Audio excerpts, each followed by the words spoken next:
ଚାକିରି ଛାଡ଼ିବାର 2 ଦିନ ମଧ୍ୟରେ ମିଳିବ ଦରମା ଓ ବୋନସ୍। ଏପ୍ରିଲ 1ରୁ ଆସିବ ନୂଆ ନିୟମ। ଆସନ୍ତୁ ଜାଣିବା ଆସିଲା କର୍ମଚାରୀଙ୍କ ପାଇଁ ଖୁସି ଖବର, ଯାହାକି ଏପ୍ରିଲ 1ରୁ ଲାଗୁ ହେବ ନୂଆ ନିୟମ।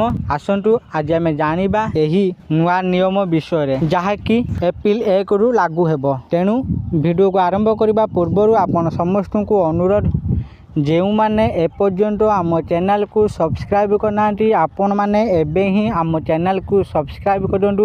ଆଉ ଏହି ଭିଡ଼ିଓକୁ ବହୁତ ମାତ୍ରାରେ ଲାଇକ୍, ସେୟାର ଓ କମେଣ୍ଟ କରନ୍ତୁ। ତେବେ ଚାଲନ୍ତୁ ଡେରି ନ କରିକି ଆଜିର ଭିଡ଼ିଓଟିକୁ ଆରମ୍ଭ କରିବା। ଦେଶର ସମସ୍ତ ଶ୍ରମିକ ଏବଂ କର୍ମଚାରୀଙ୍କ ସ୍ୱାର୍ଥକୁ ଦୃଷ୍ଟିରେ ରଖି ସରକାର 29ଟି ଭିନ୍ନ ଶ୍ରମ ଆଇନକୁ ମିଶ୍ରଣ କରି 4ଟି ନୂଆ ଲେବର କୋଡ୍ ସୃଷ୍ଟି କରିଛନ୍ତି।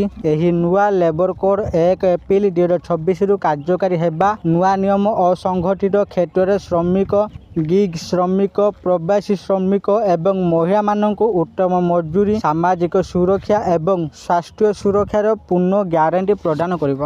ନୂଆ ଲେବର କୋଡ୍ ଗ୍ରାଚ୍ୟୁଟି ନିୟମକୁ ମଧ୍ୟ ପରିବର୍ତ୍ତନ କରିବ। ଏହା ବ୍ୟତୀତ ଆପଣଙ୍କର ଚାକିରି ଛାଡ଼ିବାର 2 ଦିନ ମଧ୍ୟରେ ଆପଣଙ୍କର ପୂର୍ଣ୍ଣ ଏବଂ ଅନ୍ତିମ ସମାଧାନ କରାଯିବ। ଆସନ୍ତୁ ଜାଣିବା ନୂଆ ଲେବର କୋଡ୍ ଗୁଡ଼ିକ କ'ଣ। ଫୁଲ୍ ଏଣ୍ଡ ଫାଇନାଲ ସମାଧାନ ସମ୍ପର୍କିତ ନିୟମ କ'ଣ?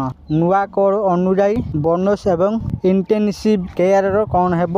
କେଉଁ ଗ୍ରାଚ୍ୟୁଟି ନିୟମ ପରିବର୍ତ୍ତନ ହେବ ଏବଂ କାହା ପାଇଁ? ନୂଆ ଲେବର କୋଡ୍ କ'ଣ? ଭାରତରେ ପୂର୍ବରୁ 29ଟି ଭିନ୍ନ ଶ୍ରମ ଆଇନ ଥିଲା। ଏହା ଜନସାଧାରଣଙ୍କ ମଧ୍ୟରେ ଯଥେଷ୍ଟ ଦ୍ୱନ୍ଦ୍ୱ ସୃଷ୍ଟି କରିଥିଲା। ତେଣୁ ସୁବିଧା ପାଇଁ ସେଗୁଡ଼ିକୁ 4ଟି କୋଡ୍ରେ ଏକୀକୃତ କରାଯାଇଛି। The code on wage 2019, the industrial relation code 2020, the code on social security 2020 ଏବଂ OSHWC code 2020। Full and final ସମାଧାନ ସମ୍ପର୍କରେ କ'ଣ ନିୟମ ଅଛି? ନୂଆ ଶ୍ରମ ନିୟମ ଅନୁଯାୟୀ କମ୍ପାନୀଗୁଡ଼ିକୁ ଏବେ କର୍ମଚାରୀଙ୍କ ନୋଟିସ୍ ଅବଧି ଶେଷ ହେବାର ମାତ୍ର 2 ଦିନ ମଧ୍ୟରେ କର୍ମଚାରୀଙ୍କ ଫୁଲ୍ ଏଣ୍ଡ ଫାଇନାଲ ସମାଧାନ ସମାପ୍ତ କରିବାକୁ ପଡ଼ିବ। ବର୍ତ୍ତମାନ ପୂର୍ଣ୍ଣ ଏବଂ ଚୂଡ଼ାନ୍ତ ସମାଧାନ ପାଇଁ 45 ଦିନରୁ ଅଧିକ ସମୟ ଲାଗେ। ତଥାପି ଏପ୍ରିଲ 1 ତାରିଖରୁ ସମସ୍ତ କମ୍ପାନୀଗୁଡ଼ିକୁ 2 ଦିନ ମଧ୍ୟରେ ଫୁଲ୍ ଏଣ୍ଡ ଫାଇନାଲ ପ୍ରକ୍ରିୟା ସମାପ୍ତ କରିବାକୁ ପଡ଼ିବ। ଏହା କର୍ମଚାରୀମାନଙ୍କୁ କ'ଣ ସୁବିଧା ପ୍ରଦାନ କରେ?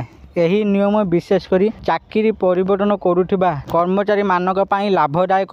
ପୂର୍ବରୁ ଫୁଲ୍ ଏଣ୍ଡ ଫାଇନାଲରେ ବିଳମ୍ବ ହେବା ଦ୍ୱାରା ସେମାନଙ୍କର ଆର୍ଥିକ ଯୋଜନା ବାଧାପ୍ରାପ୍ତ ହେଉଥିଲା। ପ୍ରାୟତଃ ନୂଆ ଚାକିରି ଆରମ୍ଭ କରିବା ପରେ ମଧ୍ୟ ସେମାନେ ପୂର୍ବ କମ୍ପାନୀରୁ କୌଣସି ଦେୟ ପାଉନଥିଲେ, ଯାହା ସମସ୍ୟାକୁ ଆହୁରି ବଢ଼ାଇ ଦେଇଥିଲା। ଏବେ ଇସ୍ତଫା, ବହିଷ୍କାର କିମ୍ବା ଛଟେଇ ଘଟଣାରେ କମ୍ପାନୀକୁ 2 ଦିନ ମଧ୍ୟରେ ଦରମା, ଛୁଟି, ଏନକ୍ୟାସମେଣ୍ଟ, ବୋନସ୍ ଏବଂ ଗ୍ରାଚ୍ୟୁଟି ଯଦି ଥାଏ ଦେବାକୁ ପଡ଼ିବ। ବୋନସ୍ ଏବଂ ଇନସେଣ୍ଟିଭ୍ କ'ଣ ହେବ? କର୍ମଚାରୀ ଛଟେଇ କିମ୍ବା ଇସ୍ତଫା ଦେବା କ୍ଷେତ୍ରରେ ବୋନସ୍ ଏବଂ ଇନସେଣ୍ଟିଭ୍ ତୁରନ୍ତ ନିର୍ଣ୍ଣୟ କରାଯାଇ ନପାରେ। କମ୍ପାନୀ ପଲିସି ଉପରେ ନିର୍ଭର କରି ଏପରି କିଛି ପରିବର୍ତ୍ତନଶୀଳ ପେମେଣ୍ଟ ପରେ ଦିଆଯାଇପାରେ। ଆଶା କରୁଛି ଆପଣମାନଙ୍କୁ ଆଜିର ଏହି ଭିଡ଼ିଓଟି ନିଶ୍ଚିତ ଭାବରେ ଭଲ ଲାଗିଥିବ ଆଉ ଆପଣମାନେ ଭିଡ଼ିଓ ଦେଖି ସବୁକିଛି ବୁଝିଯାଇଥିବେ। ଯଦି ଆପଣମାନଙ୍କୁ ଏହି ଭିଡ଼ିଓଟି ଭଲ ଲାଗିଥାଏ ଦୟାକରି ଏହି ଭିଡ଼ିଓକୁ ବହୁତ ମାତ୍ରାରେ ଲାଇକ୍, ସେୟାର ଓ କମେଣ୍ଟ କରନ୍ତୁ। ଆଉ ଯେଉଁମାନେ ଏପର୍ଯ୍ୟନ୍ତ ଆମ ଚ୍ୟାନେଲକୁ ସବସ୍କ୍ରାଇବ୍ କରିନାହାନ୍ତି ଆପଣମାନଙ୍କୁ ଅନୁରୋଧ, ଆପଣମାନେ ଏବେ ହିଁ ଆମ ଚ୍ୟାନେଲକୁ ସବସ୍କ୍ରାଇବ୍ କରନ୍ତୁ। ଆଜି ପାଇଁ ଏତିକି, ପୁଣି ଦେଖା ହେବ ଆଉ ଏକ ନୂଆ ଭିଡ଼ିଓରେ। ସେତେ ପର୍ଯ୍ୟନ୍ତ ମୁଁ ଦୀପୁ ଆପଣମାନଙ୍କ ଠାରୁ ବିଦାୟ ନେଉଛି। ରହୁଛି। ଧନ୍ୟବାଦ।